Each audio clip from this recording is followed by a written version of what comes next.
Hi everyone, exam medicine channel में आप सभी का स्वागत है। हम बात कर रहे हैं Allahabad university non teaching post 2024। आप सभी लोगों के कुछ डाउट हैं, इसमें देखेंगे। साथ ही हम बात करेंगे कि कुल टोटल कितने फॉर्म पड़े हैं। मैंने इससे पहले भी एक वीडियो आपको दी थी जिसमें बताया था कि टोटल लगभग कितने फॉर्म पड़े हैं, और जब वो वीडियो लाई गई थी तो आपके 1 अप्रैल के पहले की थी। और अब आप लोग को पता है कि आपके जो है फॉर्म की डेट कंप्लीट हो चुकी है, यानी 1 अप्रैल लास्ट डेट थी। तो उसी से संबंधित आप सभी की कुछ क्वेरी है, उसको भी देखेंगे। और आप सबको पता है कि जो भी चैनल के माध्यम से चीज़ें बताई जाती हैं या आपको मटेरियल दिया जाता है वीडियो के, उसके जो है पीडीएफ टेलीग्राम पर दे दिए जाते हैं। जिन्हें आवश्यकता हो वो वहाँ से देख लिया करें। इस परीक्षा के अलावा अन्य परीक्षाओं से भी संबंधित आपको जानकारी टेलीग्राम पर और यूट्यूब चैनल के माध्यम से दी जाती है।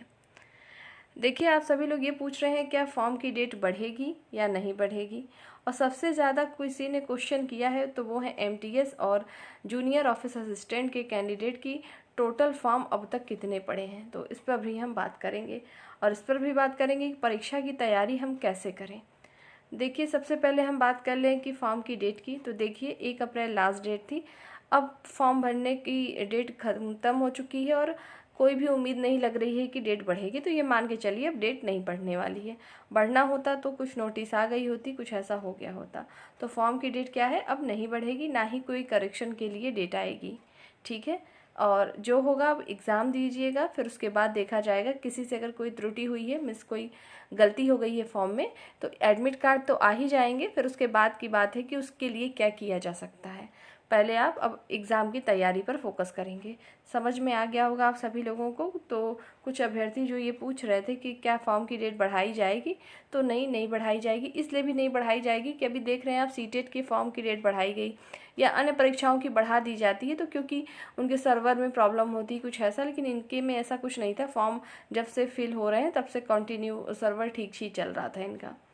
तो अब हम बात कर लेते हैं कुल फॉर्म कितने पड़े हैं। देखिए, अलग अलग पोस्ट के लिए अलग अलग फॉर्म पड़े हुए हैं। कोई ऐसे भी कैंडिडेट हैं जो कि डबल फॉर्म भरे हैं, मतलब एक से ज़्यादा पद के लिए अप्लाई किए हैं कैंडिडेट। लेकिन इनकी संख्या बेहद ही कम है, इसलिए क्योंकि फ़ीस बहुत ज़्यादा है। ठीक है, आप समझिएगा इस चीज़ को।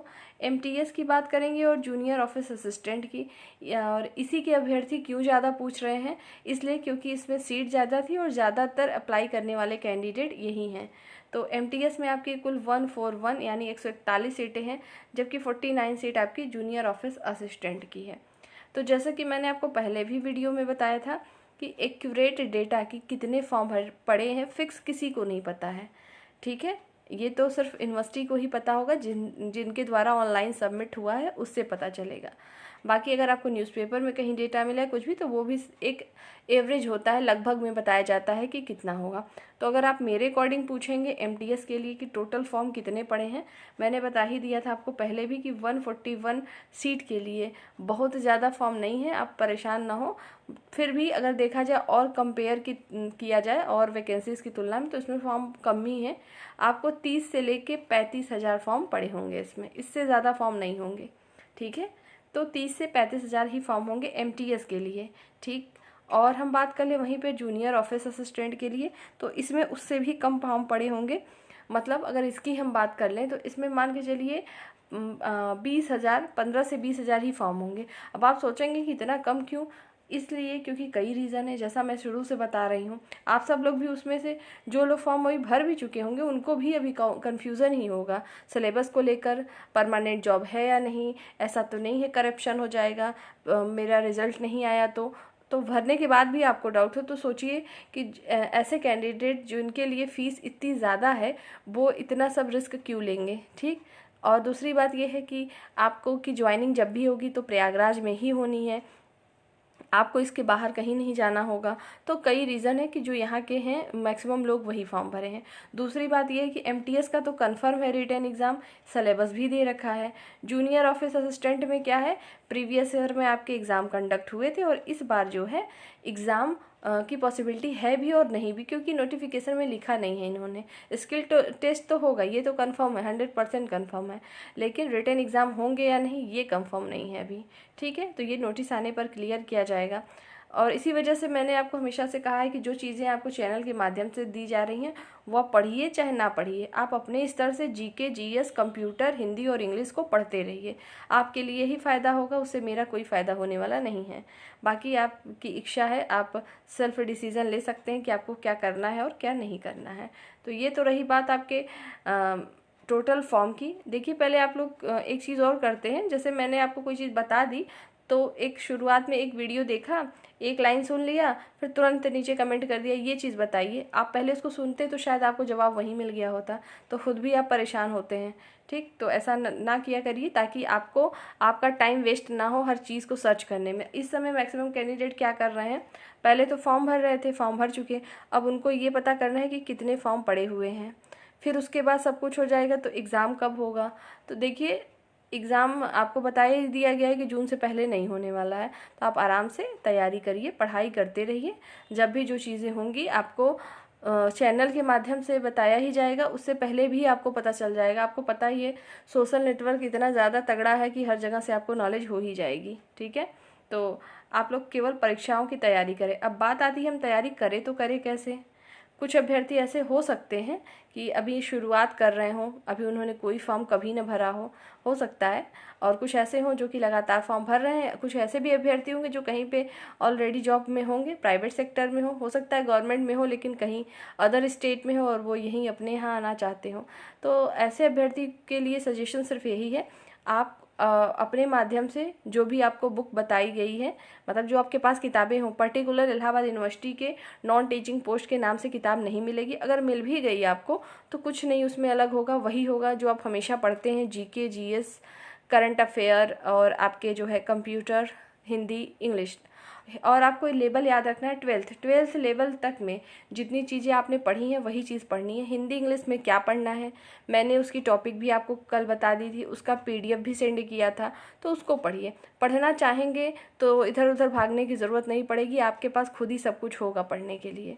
ठीक है, तो हर एक वैकेंसी के लिए नई बुक परचेस करना छोड़िए, जो है आपके पास उतना सफिशियंट है। एक ही चीज़ को रिवीजन करिए, बार बार पढ़िए, तो चीज़ें स्ट्रांग होंगी और आप हर जगह सेलेक्ट होंगे। ठीक है, तो यही सारी चीज़ें हैं जो आपको बतानी थी। दूसरी बात यह है कि कट ऑफ की बात करें, अगर आपका एग्ज़ाम हो रहा है, जैसे एमटीएस का तो कंफर्म है 200 नंबर के कट ऑफ है, 200 नंबर का पेपर है, तो आपके प्रीवियस ईयर की बात करें तो मान लीजिए जनरल की कट ऑफ 155 प्लस थी। ठीक है, तो इससे ज़्यादा ही जाएगी एमटीएस के लिए। और जूनियर ऑफिस असिस्टेंट का भी यही एवरेज मान के चलिए 130 135 अगर रिटन एग्ज़ाम होता है तो, नहीं तो बाकी चीज़ें आपको कंप्यूटर पर ध्यान देना है।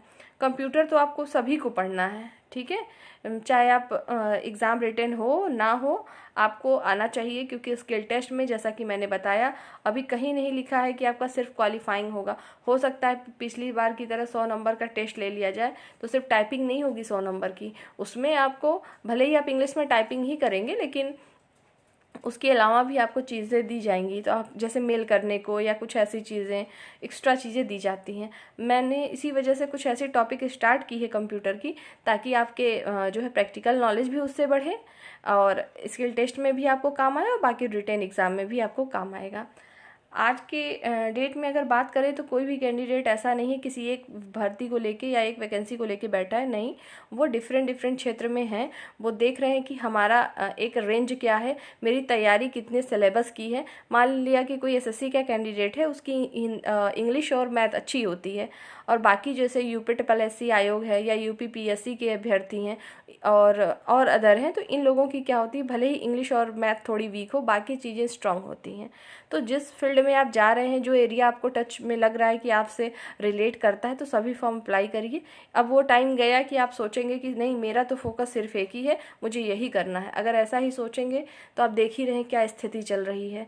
चाहे किसी भी एग्ज़ाम को आप देख लीजिए, चाहे छोटा एग्ज़ाम हो चाहे बड़ा एग्ज़ाम हो, पहले बात तो आएगी नहीं, वैकेंसी आ भी गई तो फिर क्या होगा, पेपर में प्रॉब्लम होगी, आउट होगा, आउट नहीं हो गया तो उसके बाद भी अगर मान भी गया तो उसके बाद कोर्ट में भर्ती फंस जाएगी। तो ये चीज़ें हर जगह चलती हैं, शायद ये चल ही रही हैं। आप लोग समझदार हैं, आप लोग अपनी सिर्फ पढ़ाई पे ध्यान देंगे। ठीक, बाकी अगर आपकी कोई क्वेरी हो तो आप पूछ लीजिएगा, चूँकि आप लोग ये लगातार पूछ रहे थे फॉर्म की डेट बढ़ेगी नहीं बढ़ेगी, टोटल फॉर्म कितने हैं, तो जो मेरे अकॉर्डिंग था मैंने बता दिया। ऐसा डेटा कहीं लिखा नहीं है, जो मैंने बताया। अगर आपको इससे ज़्यादा पता चलता है तो कोई बात नहीं, आप अपने से समझ लीजिएगा। आप लोग चूँकि मुझसे जुड़े हुए हैं और मुझसे क्वेश्चन कर रहे थे, तो मेरा है कि मैं आपको इस चीज़ का रिप्लाई कर दूं कि क्या चीज़ें हैं और आपको क्या करना चाहिए। उम्मीद है आप चीज़ों को समझ गए होंगे। बाकी नेक्स्ट वीडियो में हम फिर से मिलेंगे और आपको नई टॉपिक और नए मटेरियल आपको प्रोवाइड करते रहेंगे। तब तक पढ़ाई करते रहिए। जय हिंद।